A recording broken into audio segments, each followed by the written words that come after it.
कृष्णा। आप सबका मेरे YouTube चैनल जानवीज ज्ञान फ्यूजन में स्वागत है। किसी विशेष दिन त्योहार पर नंद के लाल श्री कृष्णा को 56 भोग लगते हैं। अक्सर ये सवाल मन में आता है कि इसकी संख्या 56 ही क्यों है, यानी 56 ही क्यों है, और क्यों लगाया जाता है 56 भोग, और क्या है ये 56 भोग। यही है हमारा आज का विषय कि क्यों लगाए जाते हैं 56 भोग। भगवान को लगने वाले भोग की बड़ी महिमा है। इसमें 56 प्रकार के व्यंजन भगवान के सामने परोसे जाते हैं, जिन्हें हम 56 भोग कहते हैं। इसमें रसगुल्ले से शुरू होकर पापड़, चटनी, दाल, चावल, रोटी, शरबत इत्यादि सब प्रकार के व्यंजन होते हैं, और अंत में इलायची पर जाकर खत्म होते हैं। इन सभी जो व्यंजन परोसे जाते हैं उनमें तुलसी पत्र अवश्य रखा जाता है, क्योंकि ऐसा माना जाता है बिना तुलसी पत्र के भगवान इन भोगों को, इन प्रसाद को ग्रहण नहीं करते हैं, और जो उनको भोग लगता है उसमें बासी भोजन का भोग नहीं लगता। और ये जो भोग भगवान को लगने के बाद उनके भक्तों के बीच में अवतरित कर दिया जाता है।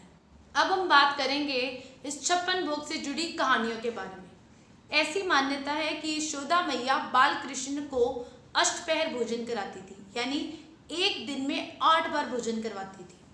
जब इंद्र के प्रकोप से सभी ब्रजवासियों को बचाने के लिए भगवान कृष्णा ने अपनी उंगली पर गोवर्धन पर्वत उठाया, तो 7 दिन तक लगातार भगवान ने अन्न और जल ग्रहण नहीं किया।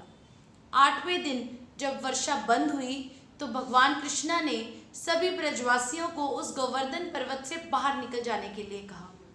सभी ब्रजवासी बाहर निकल गए, और भगवान को लगातार 7 दिन तक भूखा रहता देखकर सभी ब्रजवासी और मैया यशोदा के लिए बहुत ही कष्टदायक था। तो भगवान के प्रति अपनी अनन्य भक्ति और श्रद्धा प्रेम भक्ति दिखाते हुए उन्होंने भगवान को 7 दिन और अष्टपहर के हिसाब से, यानी 7 गुना 8 56, यानी 56 व्यंजनों का भोग अर्पण किया, उनको भोग परोसा गया, जिसे हम 56 भोग कहते हैं।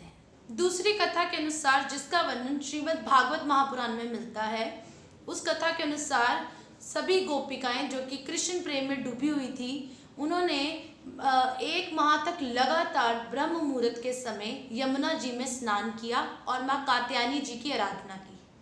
ये सब गोपिकाएं भगवान कृष्ण को अपने वर के रूप में देखना चाहती थी, जिस पर भगवान कृष्ण ने सहमति भी दे दी।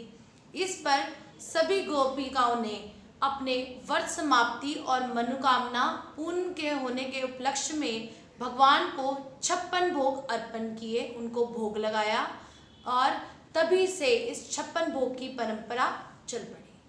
तो आपने जाना कि इस 56 भोग की क्या महत्वता है।